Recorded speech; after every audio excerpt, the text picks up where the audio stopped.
following episode of Dad vs. Daughter was made possible by a contribution from Eagle-Gryphon Games. Hello and welcome to another episode of Dad vs. Daughter. I'm Tim the Dad, and today I'm going to be taking a look at the new version of Incan Gold from Eagle-Gryphon Games. Now, this is a game that we're going to be pressing our luck by trying to go deeper into the temple to try to get the most treasure. So let's get it to the table. I'm going to show you how the game is played, then I'm going to tell you what I think, so check it out.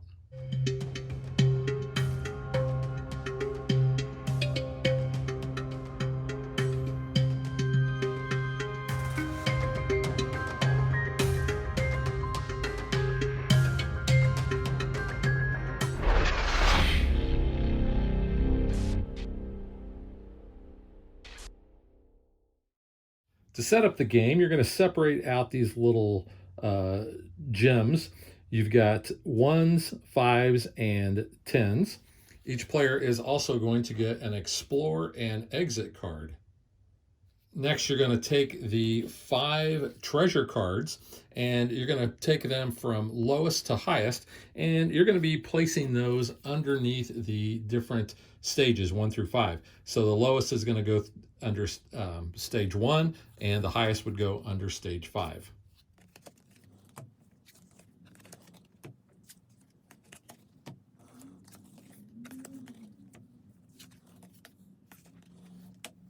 At the start of each round, you're going to take this quest deck, and you can see how many cards are there.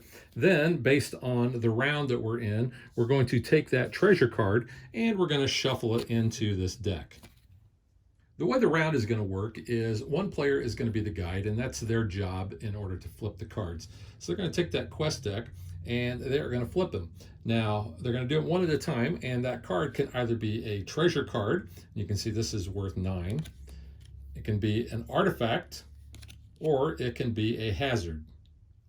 So in our example here, the guide is going to flip that first card, and then we're going to be placing 9 gems because that's the number on the card.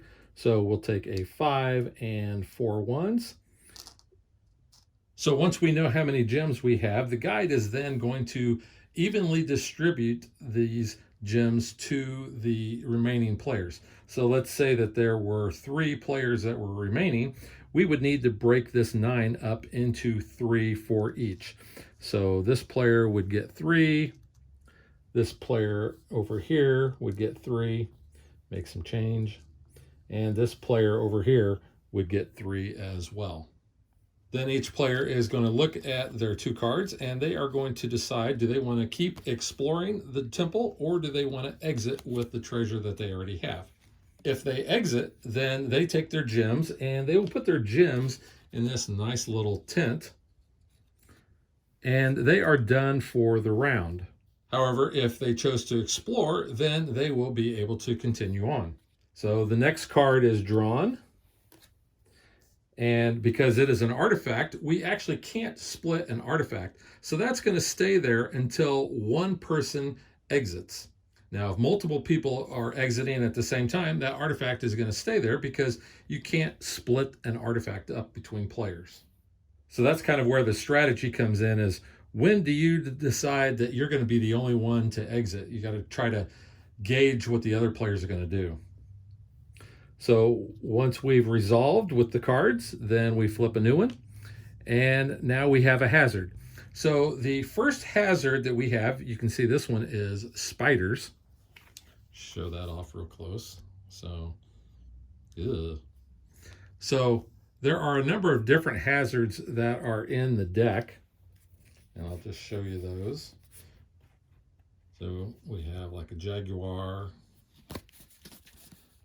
We have rocks falling, bats. There's more spiders. Ooh, snake. Why do they have to be snakes? So the first hazard of that type doesn't mean anything. We're going to continue playing. Players are going to choose either to stay, explore, or to exit. We're going to flip another card, and that's 15. So we will divvy up the gems. Again, we decide who's going to stay and who's going to exit. And then say the next card we had is a bat hazard. So we have 2 hazards that are not the same. So play can continue going, although players may start to feel the pressure to get out. And say we draw another card and we have a snake. So now we have 3 hazards. So nothing is going to happen until we match one of the hazards already on the table. So then let's say the next card we drew was another snake. So now anyone that is left in the temple, any of the gems that they had collected that were not in their tent are actually going to get returned to the supply, because essentially they got scared and they dropped all of their stuff and they ran out of the temple. And that would end the round. So what we would do is we would take all of these cards. We would then be on the second one. So we would take that artifact and we would shuffle it into the deck. And then we would start and play another round. We would keep playing until we have completed all 5 rounds. Now, one thing I didn't mention was if multiple players exit at the same time that was not due to a hazard, any of the leftover gems that might have been on any of the cards would be divided among the players that exited. So if the round ended because we matched 2 of the same hazard, there's only 3 of these in the deck. So what we're going to do is we're going to take one and we're going to return that to the box. So now there would only be 2 of that hazard left in the deck. Also, in our example, because no one had left the temple and was able to get this artifact is actually lost forever and it's removed from the game. So return it to the box. So at the end of the 5th round, players are going to add up all of the gems that they had in their tent, as well as the value of any artifact cards they were able to acquire. Whoever has the highest combined total between their gems and the value of their artifact wins the game. Now, this version of the game also comes with a new Dangers mini expansion, and it's going to add an assist card and event cards. Now, it will tell you that you can actually play that as different mini modules. You're going to get this little card here, show that off. So this mini expansion features 2 modules, assists and offering a 3rd decision for players each round, and events which affect the gameplay in each round while exploring the temple ruins. So you're going to have 9 of these event cards. So you can see we have Hasty Explorers, Bold Explorers, Hazardous Journey, Wrong Turn, Plentiful Gems, Overlooked Treasures, Dangerous Paths, Lost Treasure, and Scrambling Exit. What you're going to do is you're going to shuffle those up, and you are going to have one for each of the rounds. So you're going to play 5 rounds. You've got 9 cards. You're going to have some differences every game. And then the assist module, the way that's going to work, instead of placing either your Explorer or your Exit down, when cards are flipped, you are going to actually assign this one to another player. Now, if they chose Exit, then they're going to give you some of the gems that they had collected. However, if it is an Explorer or another assist card, then basically this gets returned to the box. Either way, this is a one-time use, so you have to know when to use it, because if not, then it's just kind of wasted and it's going to go back to the box. And that's how you play Incan Gold. So now let's get to what I think.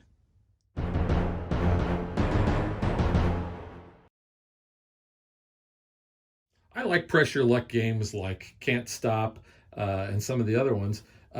This one is got a nice theme to it. I like the exploration theme of, hey, we're exploring a temple. We're pressing our luck to try to get as most of the treasure that we can before we have a peril and get out of there. But the real trick is timing, making sure that you are the only one exiting, so that if there is one of those artifact cards out there, that you're going to be able to claim that, because those are worth a good amount of points. So you really have to kind of feel your people out. And if you've played with the same people before, then you kind of know their tendencies. That's really the key to the game, is anticipating what your opponents are going to do. But the games are pretty quick. It's very light.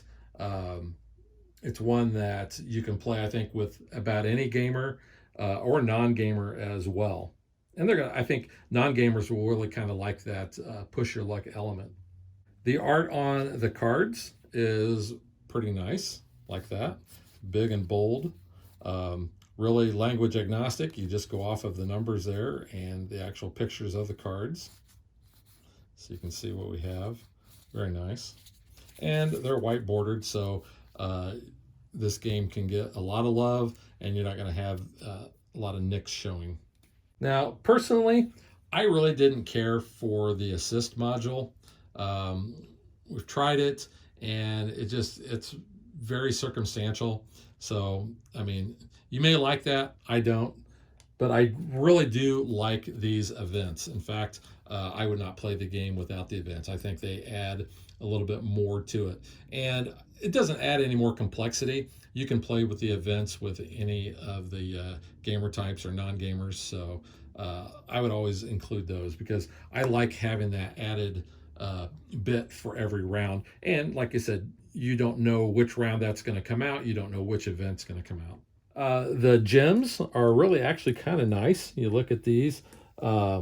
You've got your jade, you've got your obsidian, and you've got your gold. These are nice plastic gems, but they're very plentiful. I really like the gold being a little translucent. The insert is pretty nondescript. You've got an area for the different cards and an area for your gems. The rule book itself, not that much. It's not much of a game as far as complexity. So you got, revealing your room. Should I stay or should I go? And then your end of the round and end of game. And then as well as having that little one sheet for the included mini expansions. The tents, they're okay. It's kind of a neat little concept, and it adds a little bit of table presence. And, if you've got to put together right, you're not going to be showing off of what you've got. So they're kind of nice to have on the table. But Incan Gold's fun. Like I said, because the game is fast, this is more of a filler game. You can play really a game in probably 10-15 minutes tops. And because the box is small, it travels easy. So if you're going to a game night, you can throw that in and play that in between games or, while you're waiting for everybody to show up. So that is the new version of Incan Gold. I think the game's actually been around for quite a while, but this new version looks pretty cool. Really love the art on the box too. So we'll catch you guys next time.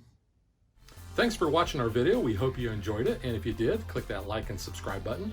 You can also follow us on social media like Facebook and Twitter at DadBeDaughter. And if you like what we do and you want to support us, you can visit our Patreon page. So thanks for watching. Thanks.